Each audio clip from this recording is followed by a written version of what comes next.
이 땅에 복음이 전해진 이후 지난 140년 동안 한국교회 중심 주제는 부흥이었습니다.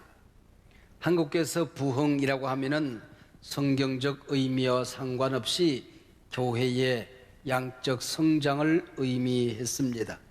그 수적인 성장이 없는 부흥은 없었습니다. 그러나 최근 들어 한국교회 부흥이란 말은 매우 사치스러운 말이 되어져 버렸습니다. 근데 저는 2023년 들어서면서 한국교회의 새 희망 그리고 새 부흥이란 화두를 조심스럽게 끄집어내 보려고 생각합니다. 송구 영신 예배를 통하여 다시 일어나 희망을 재건하자, 이 말은 공중에 매달아 놓는 표가 아니라 1년 동안 우리 한 사람 한 사람이 우리 교회가 나아가서 한국교회와 우리 사회가 반드시 이루어내야 될 거룩한 주제입니다. 2023년에는 몇 가지 기념일들이 겹쳐져 있습니다. 첫 번째는 앞으로 10년 후 2033년이 되면은 예수님께서 부활하신 지 2000년이 됩니다. 그래서 금년은 D-Day 10년 전입니다. 전 세계 영적 지도자들이 세계교회 부흥의 골든타임을 보내고 있다고 말들 합니다. 두 번째, 2023년은 한국교회 초대 부흥의 출발이라고 할 수 있는 하디 원삼 대부흥 120주년이 되는 해입니다. 하디의 부흥운동의 물결이 넘실거리며 마침내 1907년 평양 대부흥으로 이어졌습니다. 금년 내에 아마 여러 차례 자주 이 하리영 선교사, 하디 선교사의 얘기를 아마 듣게 될 것 같습니다. 세 번째는 제가 늘 우스갯소리로 하는 말이 있습니다. 제가 태어나고 일주일 만에 6.25 휴전선언이 있었습니다.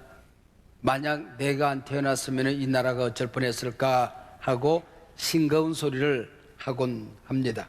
그러나 금년은 한국 전쟁 휴전 70주년이 되는 해입니다.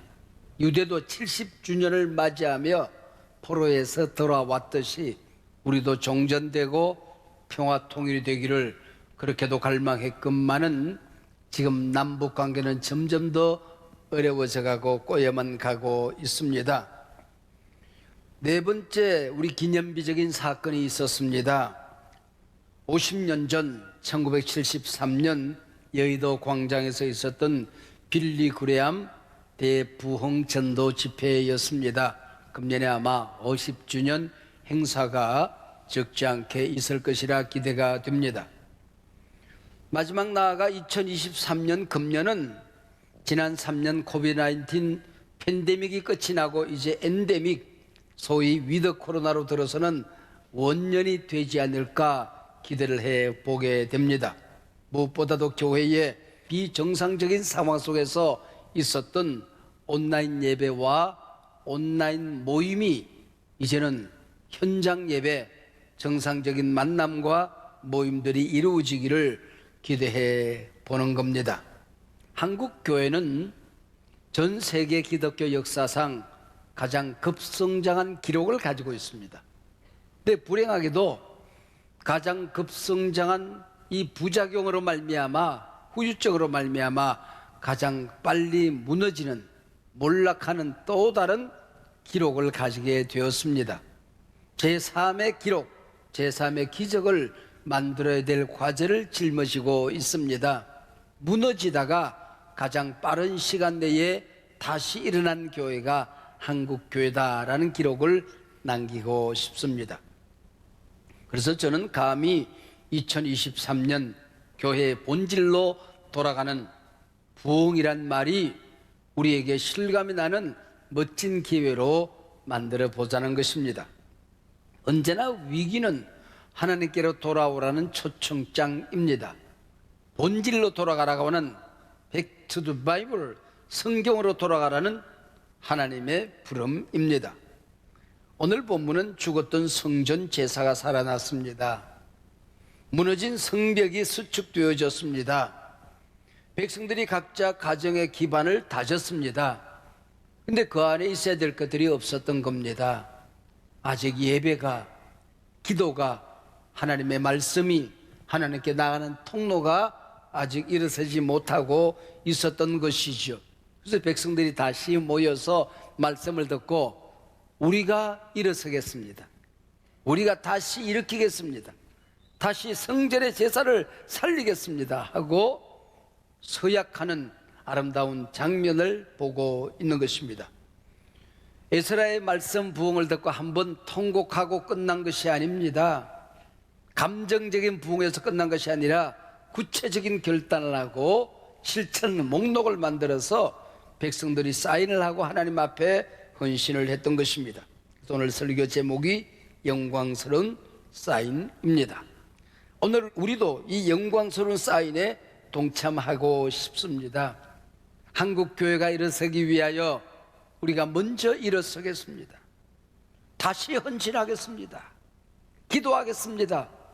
Back to the Bible, 성경으로 돌아가겠습니다 하는 새로운 서약이지요. 사랑하는 여러분, 갯벌에 좌초된 배를 끌어올리는 방법이 뭘까요? 갯벌에 빠진 배는 가만히 두면 됩니다. 밀물이 밀려와서 물이 차면 배는 저절로 부상하게 되어 있습니다. 그러면 배를 저어서 어디든지 갈 수 있는 거죠. 좌초된 우리 사회, 정치, 경제, 사회, 문화, 한국 교회, 나아가 우리 가정들, 갯벌에 빠진 것처럼 꼼짝달싹할 수 없는 위기 상황 속에서 우리는 무엇을 어떻게 해야 되는 것입니까? 밀물이 밀고 들어오면 됩니다. 성령의 물결이 들어오면 되는 것입니다. 기도의 물결이, 은혜의 물결이 차오르면 모든 공동체는 부상하게 될 줄로 믿습니다. 다시 일어서게 될 줄로 믿습니다. 느헤미야와 포로에서 돌아온 유대 백성들은 큰 어려움과 온갖 방해를 이겨내고 단 52일 만에 성전 재건 공사를 마칩니다. 성전이 재건되었습니다. 오래전에 성벽이 수축되어졌습니다. 열악하지만은 각자의 집들이 수리되어졌습니다. 근데 정작 그 안에 있어야 될 것들이 없어서 그것을 채워가겠습니다 서약하는 장면이 오늘 느헤미야 제10장의 메시지입니다. 말씀 듣고는 온 백성이 통곡을 합니다. 하나님께서 우리를 버린 줄 알았는데 우리 하나님께서 우리와 함께 계셨다는 사실을 깨닫게 됩니다. 하나님의 약속이 살아있음을 그들이 느끼게 되는 것입니다. 레위 지파 사람들이 강단으로 뛰어 올라가 통곡을 합니다. 말씀을 전하기 전에 에스라가 하나님을 송축하자 외쳤을 때에 온 백성이 아멘 아멘 외치며 찬양의 응답을 합니다. 우리 조상들이 애굽에 들어간 노예가 되었을 때 어떻게 우리를 지키셨는지, 바로의 손에서 우리를 어떻게 구원하셨는지, 광야를 여행하는 40년 동안 얼마나 하나님께서 따뜻하게 우리 조상들을 돌보셨는지, 자신들이 돌아와 성벽을 재건하기까지 자신들이 얼마나 커다란 잘못을 저질렀는지, 성전 재건, 성벽 재건 배후에 신실하신 하나님의 예언의 말씀이 있었음을 그들이 깨닫고 울고 또 울게 되는 것이죠. 처절하게 회개합니다. 모든 백성들이 이제는 하나님의 말씀을 따라 하나님을 섬기며 성전 제사를 회복하겠습니다. 성전을 소홀하게 여긴 죄를 다시는 범치 않겠습니다. 우리가 먼저 앞장서 헌신하겠습니다. 사인식을 거행하는 장면이 오늘 본문의 내용입니다. 어찌 이 얘기가 그 옛날 유대인의 이야기만이겠습니까? 우리 민족, 우리 역사에는 이런 구체적인 하나님의 사랑과 따뜻한 돌봄이 없었습니까? 우리나라가 주변 강대국들에게 짓밟히고 있을 때에 우리를 구원하기 위해 하나님께서 찾아오셨습니다. 이 가련한 백성을 마지막 때에 내 백성 삼아서 마지막 때에 제사장 국가로 삼으시라 하나님의 음성을 우리는 듣습니다. 일제강점기 교회를 통해 민족혼을 일깨우고 마침내 전적 하나님의 은혜로 하나님은 우리에게 해방을 선물로 주셨습니다. 6.25 총성 속에서 배골고 가난하지만은 이 나라를 살린 것은 피난길 기도였습니다. 새벽에 통곡기도, 밤을 지새운 눈물의 기도였습니다. 그러나 한국교회가 회복되어지고 우리나라가 밥술이나 먹으면서 우리는 교만해지기 시작했습니다. 착각에 빠지기 시작했습니다. 우리가 잘나서 뭔가 잘한 일이 있어서 우리가 부흥되고 이랬은 줄로 알았습니다. 하나님이 안 도와줘도 잘 사는 나라, 하나님이 안 도와줘도 잘 사는 그리스도인이 되어져 버렸다는 말입니다. 심지어는 영적으로 망해가는 서구의 문화를 선진 문화로 착각하기 시작했습니다. 동성애를 조장하는 차별금지법까지 국회는 만작거리고 있습니다. 지금의말로 한국교회가 우리 민족이 하나님께로 돌아가야 할 때입니다. 그래야 삽니다. 청소년 시절 제 꿈은 정치가가 되는 것이었습니다. 대학을 선택할 무렵 하나님께서 저를 치셨습니다. 꼼짝없이 일반 대학교 원수 한 장 못 사보고 신학교에 입학하여 목사가 되었습니다. 철없는 어린 시절 하나님 앞에 목사 되겠다고 서원했던 그 마음의 사인이 이처럼 엄청난 능력이 있었던 것입니다. 얼마나 놀라운 일입니까? 하나님이 나를 당신의 일꾼으로 삼았으면 그 길을 가야 사는 것입니다. 하나님과 약속한 그 길, 하나님이 뜻하신 그 길을, 하나님이 나를 위하여 만들어 놓은 그 길을 걸어가면은 앞장서 하나님이 걸음을 인도하십니다. 나의 등 뒤에서 하나님이 도와주십니다. 내 옆에 우뚝 서 계시며 나와 동행하십니다. 그러나 그 길 가기를 거역한다면은, 잘못된 길로 들었으면은 하나님께서 내 발을 꺾어서라도, 내 손을 묶고서라도 당신의 길로 나를 인도하고야 마시는 것입니다. 그 길이 사는 길이기 때문에 그런 겁니다. 오늘 본문 9장 마지막 절 38절입니다. 말씀 듣고 회개하고 돌아온 백성들은 하나님 앞에서 서약을 합니다. 그 서약을 문수로 만들어 사인을 합니다. 그리고 10장의 문이 열리면은 사인한 사람들의 명단이 나오는 겁니다. 하나님은 이들 이름을 기억하시는 것입니다. 천국에서까지 기억하시겠다는 것입니다. 그리고 그 사인이 지켜지도록 그들을 기어이 보호하고 돌보시겠다는 것입니다. 그 가문, 그 자손을 축복하시는 것입니다. 영원히 기억될 신앙의 용사들의 이름이 되었던 것이죠. 느헤미야 10장 1절로 27절에 총 84명의 이름이 나옵니다. 첫 번째 사인한 이름은 지도자 느헤미야였습니다. 그 이름을 따라서 제사장들의 이름이 1절부터 8절에 나옵니다. 그리고 9절부터 13절까지 레위 사람들의 명단에 사인이 되어집니다. 마지막 14절로 27절 사이에는 백성들, 두령들, 리더십들의 이름이 거기 나오는 것입니다. 사인한 가문, 그룹의 대표자들을 하나님이 기억하신다, 보고 계신다, 내가 지킨다, 너희들의 사인이 이루어지도록, 그 사역이 이루어지도록 내가 너와 함께 할 것이다. 할렐루야. 사인에 빠진 자들은 하나님 나라 가문에서 빠진 자들이기 때문에 그 이름이 사라지는 것입니다. 성경에서 임봉이란 도장을 찍어 묶어둔다, 그런 뜻입니다. 이 느헤미야 시대는 진흙으로 도장을 만들어서 불에 굽습니다. 도장 찍고 그리고 몇 개씩 묶어서 다시 진흙을 발라서 도장 하나를 만듭니다. 그리고 다시 구워요. 그 중에 누가 도장 하나를 빼면 묶어놓은 도장들이 모두 파스라지는 것입니다. 공동체 안에서 한 사람의 서약이, 하나님과 약속이 깨지면 공동체가 깨지는 것입니다. 하나님과의 관계가 깨지는 것입니다. 구원의 반열에서 떨어져 나간다는 의미를 가지고 있습니다. 구약에서 언약을 할 때에 양을 잡아서 둘로 쪼갭니다. 그리고 언약자가 그 가운데로 걸어가요. 하나님께로 내가 나아가는 길이 이 길인 줄로 압니다.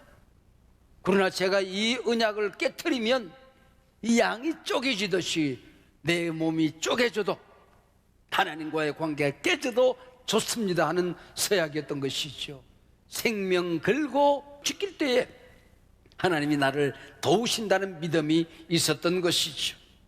구원론에서 도장을 찍는다는 성령의 이 인치심은 너무나 중요한 주제입니다. 우리 성령님께서는 내가 하나님의 자녀로 거듭났을 때에 인을 치는 것입니다. 너는 내 자녀다. 너의 구원은 어떤 일일수도 깨지는 법이 없고 내가 보호할 것이다 하고 인을 치는 것입니다. 하나님께서 한 번 사인하셨으면 어떤 마귀 권세도 하늘의 천사도 이 언약을 깨뜨릴 수가 없는 것입니다. 구원의 완전 보장이 인치심의 사건이 되는 것입니다. 성령이 인을 치시면 저절로 믿어지게 되는 것입니다. 그 누구도 내 구원의 확신을 흔들거리게 할 수가 없는 것입니다. 흔들 수가 없는 것입니다. 여러분, 이것이 성령 세례입니다. 하나님은 영원히 우리 아버지가 되십니다. 주의 몸된 교회가 바로 내가 되는 겁니다. 천국이 되는 것입니다. 교회를 함부로 대할 수가 없습니다. 함부로 말할 수가 없는 것입니다. 함부로 해칠 수가 없는 것이죠. 내 몸처럼 살아가는 공동체가 있다면 교회가 되는 것이죠. 우리나라에 와 복음을 전하던 선교사님들은 우리 한국인들이 예수를 믿고 세례를 받아 구원 공동체에 가입하고자 할 때에 적어도 이러이런 일들은 써야 그래라 강령 몇 가지를 만들었습니다. 첫 번째는 어떤 일이 있어도 주일 예배를 지키겠습니다 하는 성수주일 신앙입니다. 두 번째는 조상은 신이 아니니 조상을 귀신으로 섬기는 조상 제사를 끊겠습니다 하는 서약이었습니다. 세 번째는 불신 가족을 전도하여 가정 복음화를 반드시 이루어내겠습니다 하는 서약이었습니다.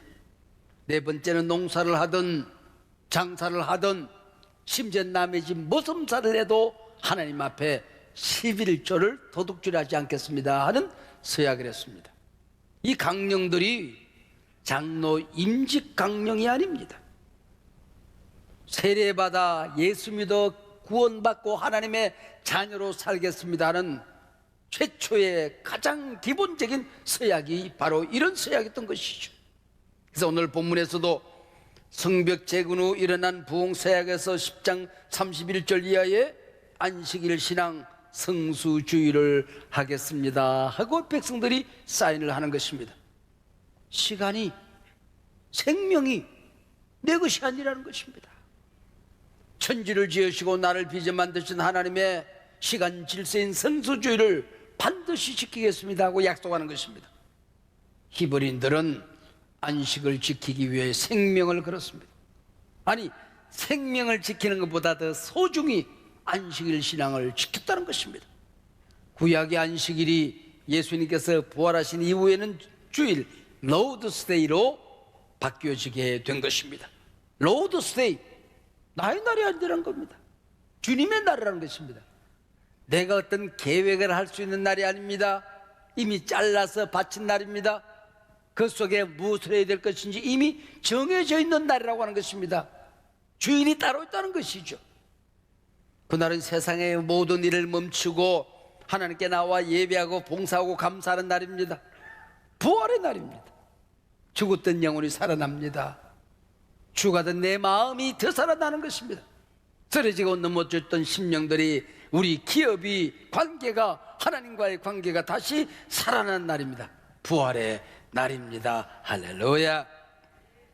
여러분, 적자생존이라고 하는 신조를 아십니까?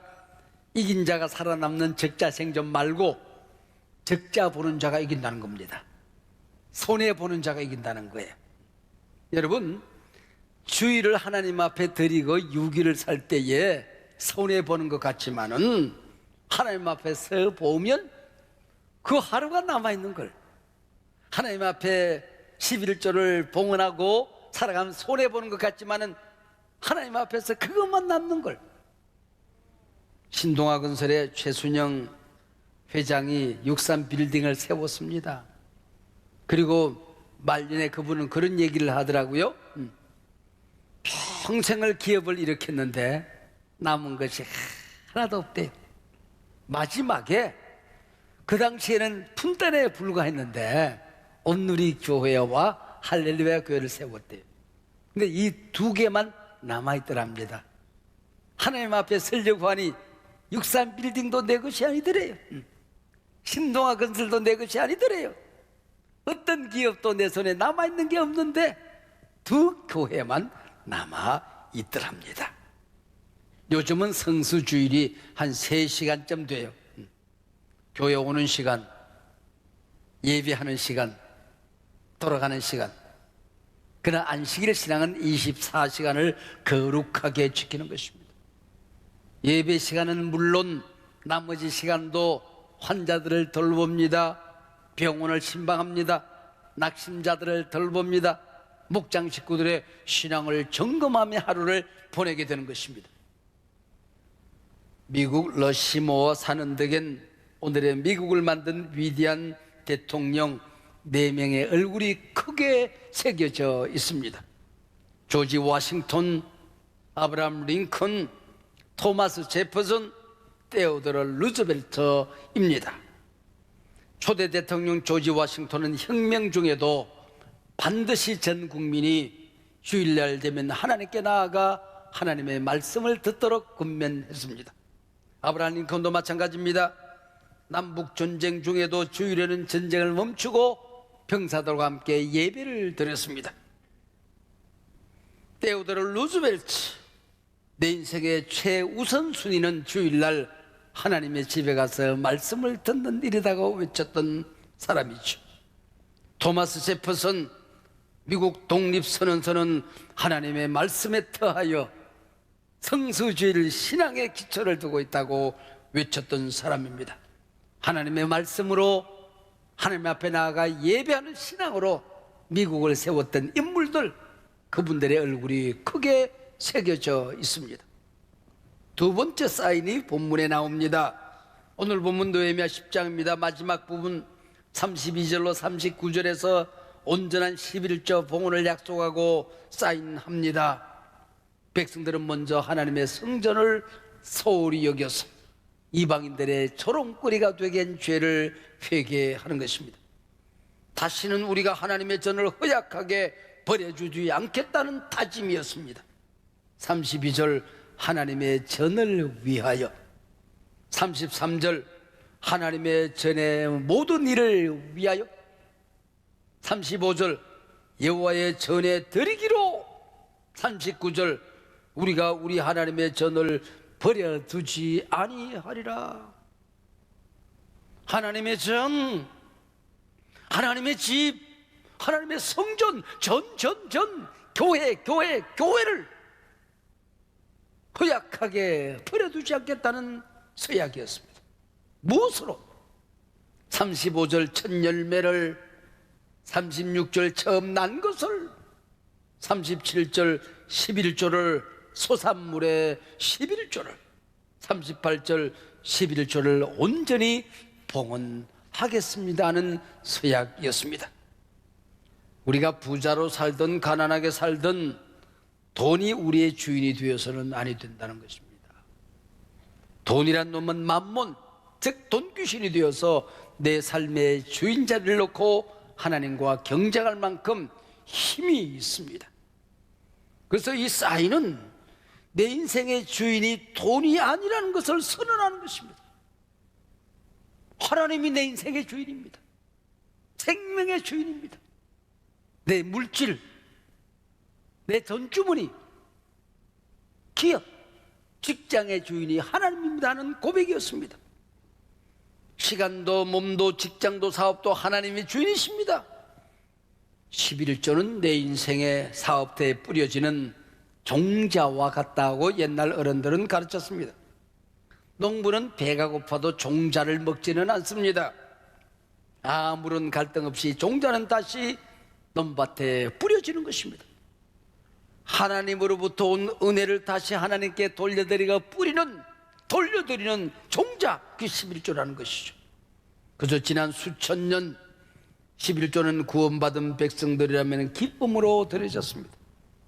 자원으로 드려졌습니다. 아무런 갈등 없이 흔쾌히 드려져 왔던 것이죠. 11조는 구제나 선교처럼 공로가 아니고 신앙 고백이니 자기 이름을 걸고 드리도록 되어 있습니다. 오늘 본문이나 말라기서를 살펴보면 성경적인 교훈이 있습니다. 11조 가지고 자기 손으로 장난하지 말라는 것입니다.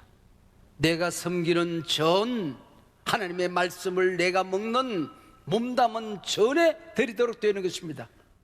그래서 하나님께 바쳐지고 하나님의 집을 통하여 세상을 섬기는 것입니다. 자기가 떼어놓고 자기가 임의대로 쓰고 보낼 수 있는 것이 아니라는 거지요.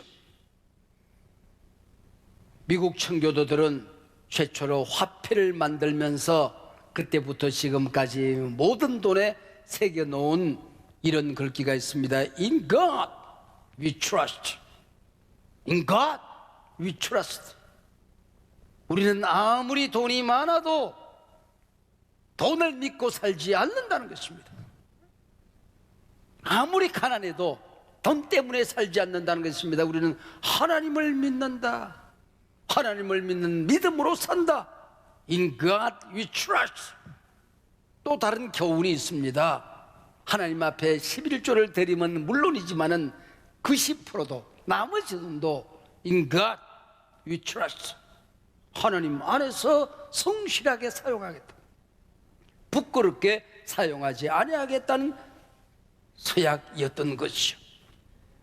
영광스러운 사인, 오늘의 말씀을 맺습니다. 3.1운동 당시 33인의 대표들이 독립선언문을 작성하고 사인하기 위해 태화관에 모였습니다. 누가 먼저 사인을 할 것인가 묘한 긴장감이 흐르고 있었습니다.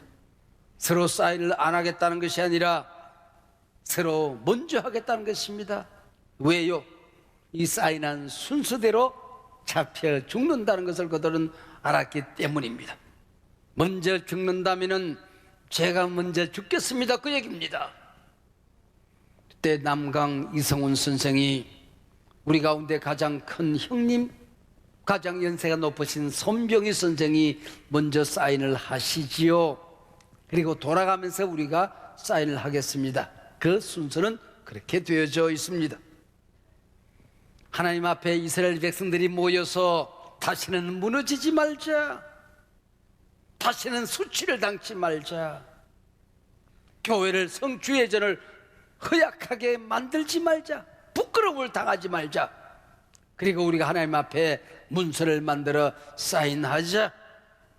일본어로 느헤미야가 사인을 합니다.